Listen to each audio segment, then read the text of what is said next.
Cerita kembali berpindah menuju ke dalam markas dari party White Knight. Rio menghembuskan napas lega, wajahnya tampak benar-benar rileks.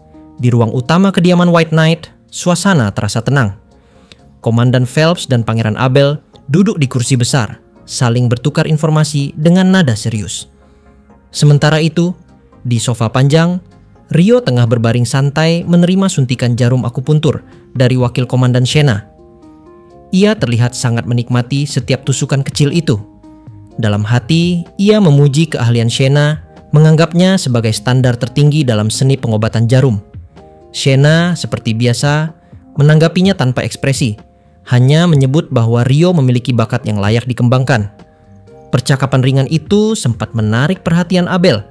Ia memandang mereka berdua dengan ekspresi campuran antara ragu dan heran. Tidak benar-benar yakin apakah yang dilakukan Rio bisa disebut latihan. Namun, Rio hanya membalas dengan alasan sederhana, bahwa bahkan seorang pendekar pun belajar teknik dari gurunya. Phelps sempat tertawa kecil mendengar pertukaran itu. Ia menambahkan bahwa Shena jarang memuji siapapun.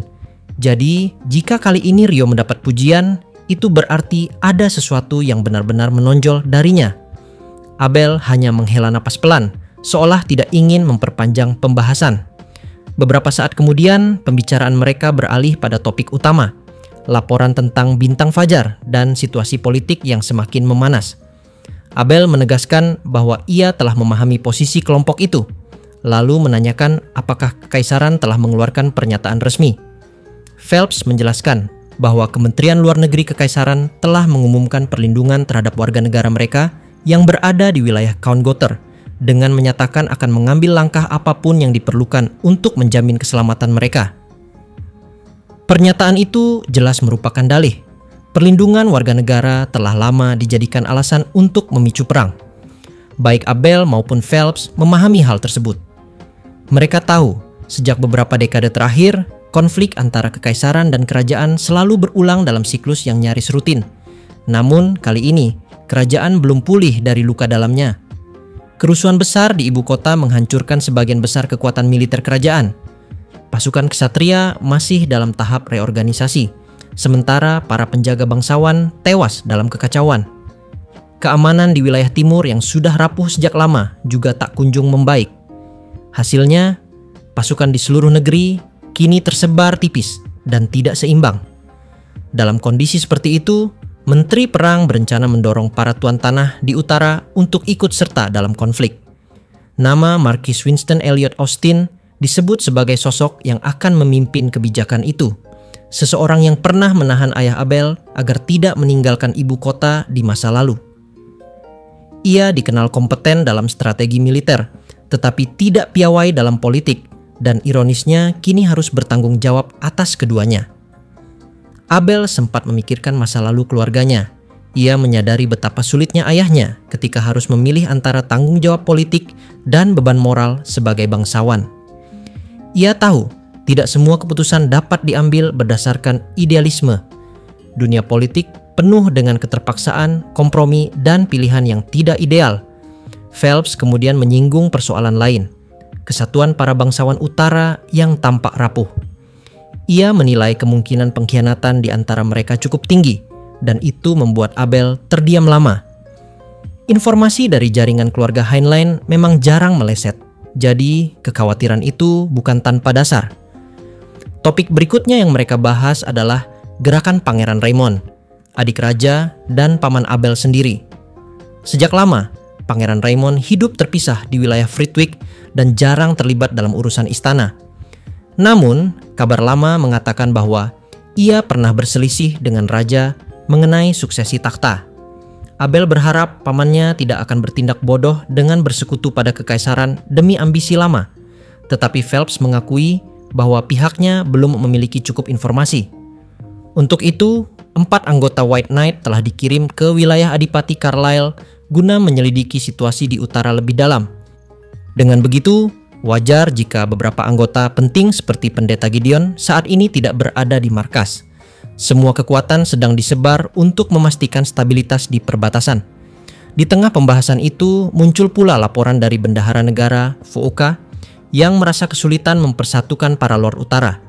Namun, karena kemampuannya dalam urusan keuangan, posisinya tetap aman. Ia bahkan tengah menyiapkan berbagai cara untuk menarik dukungan para bangsawan, termasuk melalui pemberian hadiah dan kompensasi. Rencana pengerahan pasukan pun mulai terbentuk. Ksatria kerajaan, pasukan sihir istana, pasukan pertama kerajaan, dan sejumlah milisi akan dikerahkan bersama. Dari segi jumlah, kekuatan itu tampak cukup besar. Namun, mereka semua tahu bahwa pasukan kekaisaran adalah tentara profesional dengan disiplin tinggi. Untuk mengimbangi mereka, jumlah saja tidak cukup, tetapi tidak ada pilihan lain selain bersiap semaksimal mungkin. Abel dan Rio pernah melihat sendiri kehebatan tentara kekaisaran. Keduanya memahami bahwa jika perang benar-benar pecah, tidak akan ada yang mudah. Karena itu, mereka terus berlatih, memperkuat tubuh dan pikiran, mempersiapkan diri untuk kemungkinan terburuk. Rio, yang akhirnya selesai menjalani terapi jarum, tampak kembali segar. Ia menyebut bahwa rasa lelahnya telah hilang. Phelps menanggapinya dengan santai bahwa pemulihan adalah bagian penting dari latihan, dan Abel, meski sempat menggeleng pasrah, setuju dalam diam. Untuk sementara waktu, ruang itu kembali tenang. Setelah lama membicarakan perang dan politik, suasana damai terasa seperti kemewahan yang jarang mereka rasakan. Scene berpindah menuju ke dalam kediaman Marquis Heinlein di Acre. Di wilayah utara, laporan dari Lund telah tiba di tangan Marquis Alexis Heinlein, kepala keluarga Heinlein sekaligus ayah Phelps. Ia membaca setiap baris dengan seksama. Pandangannya tajam namun lelah. Isi laporan itu menegaskan bahwa situasi di wilayah Kongoter semakin tidak stabil dan kerusuhan besar bisa terjadi kapan saja. Hal itu membuat Alexis mempertimbangkan apakah kelompok bintang fajar yang dikirim ke utara perlu segera ditarik kembali ke ibu kota. Namun, yang paling mengusik pikirannya adalah nama Harold Lawrence, Menteri Dalam Negeri. Lawrence dikenal sebagai salah satu pejabat muda paling berbakat di pemerintahan, seseorang yang digadang-gadang sebagai penerus generasi lama. Tapi bila rumor tentang niat pengkhianatannya benar, itu berarti pemerintahan kini sudah diambang kehancuran moral. Dalam hati, Alexis mengakui kegetiran itu. Kerajaan Nightrae yang 10 tahun lalu masih berdiri megah kini tampak rapuh dan goyah. Ia bertanya pada dirinya sendiri, di mana letak kesalahannya? Mungkin kesalahannya adalah ketika memutuskan mundur dari jabatan Panglima Ksatria dan kembali ke wilayah asal. Mungkin pula karena keputusannya menunjuk Arthur Belasis sebagai penasihat sihir, bukan sebagai panglima baru. Ia tahu, kehancuran negara selalu dimulai dari pusat kekuasaan, dari intrik dan kesalahan politik yang tidak pernah diperbaiki. Namun meski menyadarinya, ia tetap memilih menjauh dari istana. Kini penyesalan itu tak lagi berguna. Masa lalu tidak bisa diubah. Yang bisa ia lakukan hanyalah memastikan masa depan berjalan lebih baik daripada sekarang. Alexis memandangi tumpukan dokumen di mejanya. Dalam diam, ia membuat tekad baru. Untuk anaknya, Phelps, dan generasi yang akan datang, ia harus melakukan sesuatu. Negara ini mungkin sudah membusuk dari dalam, tetapi selama masih ada yang berjuang memperbaikinya, harapan belum sepenuhnya hilang. Ia menggenggam laporan itu erat-erat. Kali ini, ia tidak akan hanya menonton. Scene pun kini kembali berpindah. Pagi itu, udara di ibu kota terasa lebih berat dari biasanya.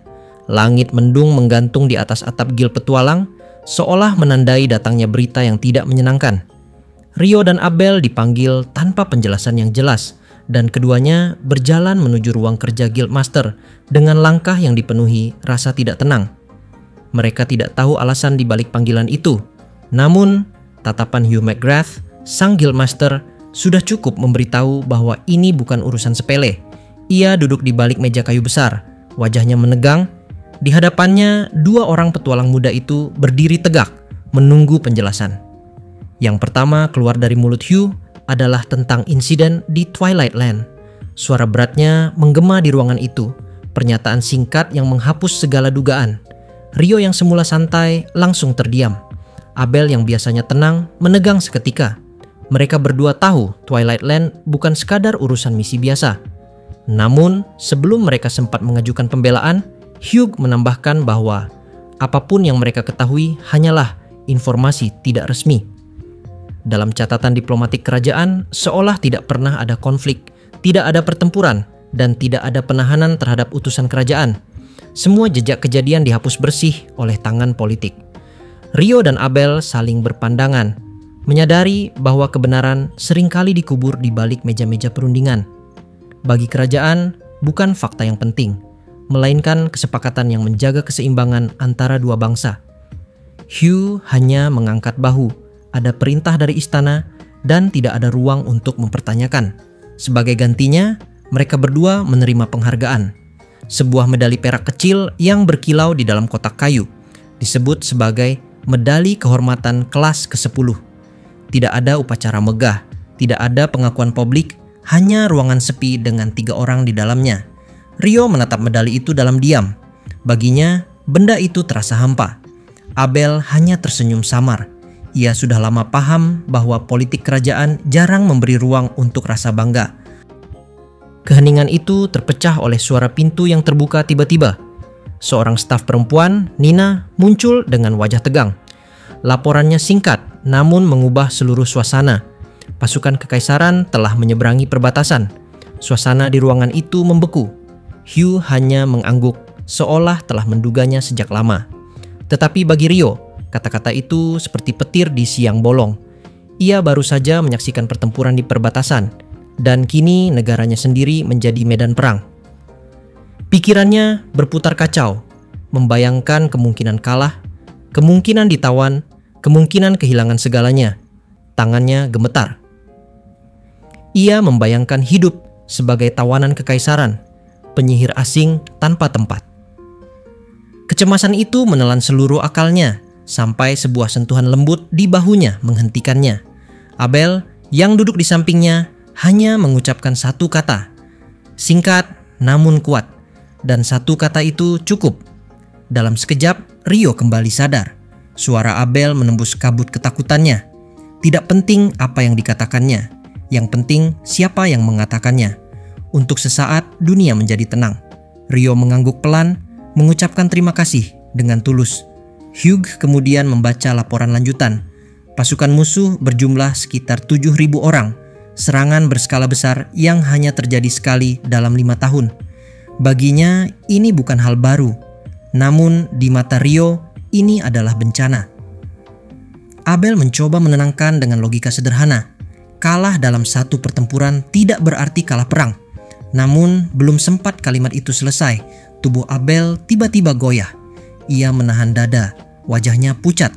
Rio segera bergerak mendekat, tapi Abel mengangkat tangan, memberi isyarat agar tidak panik. "Henning," suara napas Abel berat namun ritmis. Ia menutup mata, mengatur dirinya dengan perlahan. Hanya setelah 1 menit berlalu, ia membuka mata dan kembali tenang. "Aku baik-baik saja," katanya akhirnya, meski suara itu lebih seperti keyakinan daripada kenyataan. Ia menatap Hugh lalu Nina yang masih berdiri di dekat pintu dengan wajah bingung. Hugh tampaknya mengerti isyarat halus itu dan meminta Nina meninggalkan ruangan. Begitu pintu tertutup, Abel menghela napas panjang. Suaranya kali ini tenang, tapi syarat beban. Pangeran mahkota Knightley, kakak kandungnya, telah meninggal dunia. Keheningan menyelimuti ruangan. Hugh terdiam dan bahkan Rio yang biasanya cerewet tak mampu berkata apapun. Ia tahu bahwa Abel memiliki hubungan khusus dengan kakaknya, lebih dari sekadar darah kerajaan. Dan melalui ikatan sihir atau entah apa, Abel pasti telah merasakan kepergian itu bahkan sebelum kabar resmi sampai ke telinganya. Bagi Rio, nama Knightley hanya berarti seorang tokoh besar, pangeran mahkota yang dikenal bijaksana dan penuh integritas. Tapi lewat kisah-kisah kecil yang pernah didengarnya, lewat soal-soal dan ajaran yang ditinggalkan untuk Abel, Rio mulai memahami sosok di balik gelar itu. Knightley bukan hanya pangeran, tetapi seorang pemikir.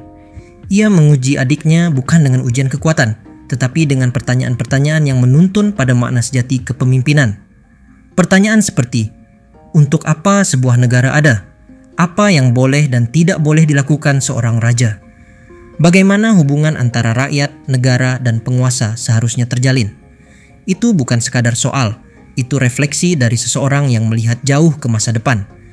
Seseorang yang ingin memastikan bahwa adiknya, Abel, tumbuh bukan hanya sebagai ksatria tangguh, tetapi juga sebagai pemimpin yang memahami esensi sebuah bangsa. Dan kini, sosok bijak itu telah tiada. Rio menatap Abel yang diam, menatap kosong ke lantai, seolah sedang berusaha menelan kesedihan yang terlalu besar untuk diungkapkan dengan kata-kata. Dalam dirinya, Rio menyadari sesuatu. Di balik ketenangan dan kekuatannya, Abel hanyalah manusia yang kehilangan orang yang paling berharga dalam hidupnya. Langit di luar mulai gelap, dan di kejauhan terdengar dentuman guntur. Seolah alam pun berduka atas kematian seorang pangeran dan atas awal perang yang tak bisa dihindari.